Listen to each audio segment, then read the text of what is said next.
Imagine a ruler whose wealth was so vast that even if today's richest men, Elon Musk and Jeff Bezos, combined their fortunes, they would still fall short. A king who spent so much gold that an entire country's economy collapsed for a decade. Yet, history barely mentions him. Was this just an oversight?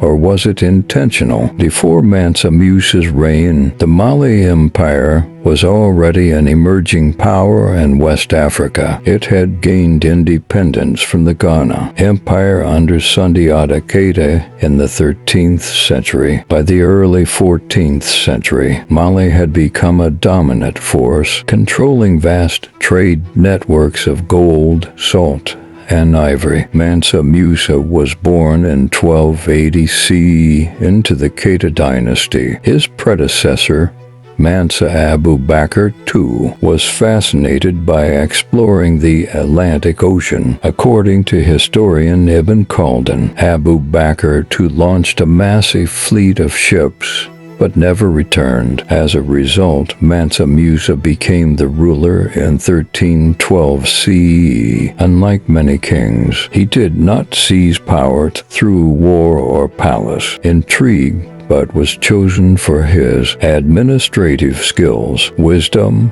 and ability to govern an expanding empire. Under Mansa Musa's rule, Mali became the world's largest producer of gold, controlling nearly half of the global supply. The empire expanded into present-day Mauritania, Senegal, Gambia, Guinea, Burkina Faso, Mali, Nigeria, and Chad. The Niger River served as a vital trade route connecting Mali to North Africa, the Middle East, and Europe. Major trade cities like Jen and Timbuktu flourished. By the 1320s, Mansa Musa was not just a king. He was the ruler of one of the wealthiest empires in history. In 1324, Mansa Musa embarked on a pilgrimage to Mecca that remains unparalleled in history. He traveled with an entourage of 60,000 people, including 12,000 servants dressed in fine Persian silks, 500 slaves carrying gold staffs, and 100 camels loaded with 300 pounds of gold each. Musicians, soldiers, and scholars accompanied him, turning the caravan into a moving royal court. Upon reaching Cairo, Egypt, Mansa Musa's generosity became legendary. He gave away so much gold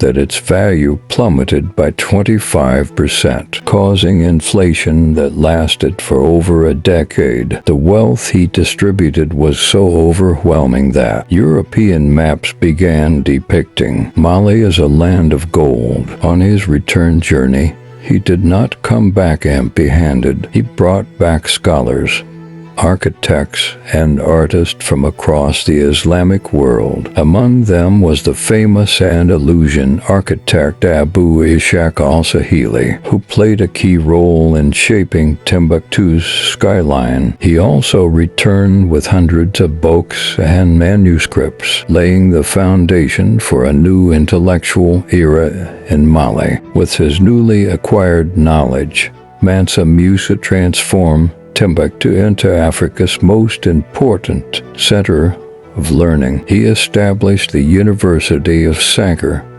which became one of the leading educational institutions in the world. Scholars from Egypt, Persia, and Spain came to study astronomy, mathematics, medicine, and theology. Timbuktu's libraries held over 700,000 manuscripts, making it one of the largest collections of knowledge in the medieval world. Mansa Musa also revolutionized architecture. The Gingerbread Mosque, designed by al-Sahili, became a symbol of Mali's Islamic heritage. He built palaces, madrasas, and irrigation systems to improve agriculture. Mali's immense wealth attracted traders from Europe, the Middle East, and even China. Gold, salt, and ivory were exported as far as Venice and Constantinople. Unlike many other empires, Mali's economy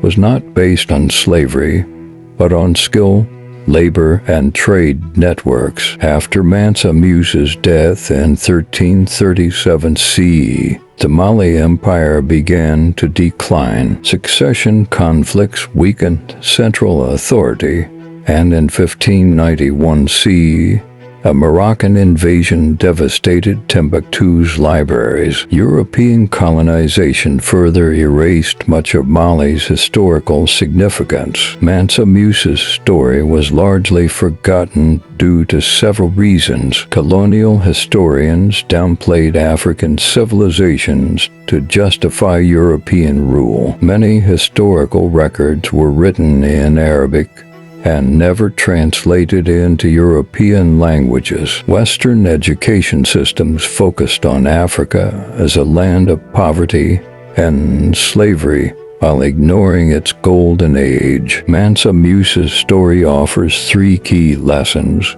Wealth is not just about accumulation, but about how it is used. Unlike today's billionaires, he invested in education, public welfare, and knowledge. Africa was once one of the wealthiest and most educated regions in the world. History is shaped by those who write it, and it is up to us to revive these forgotten narratives. If this story inspired you, share it so that more people can learn about Africa's golden age and the extraordinary legacy of Mansa Musa.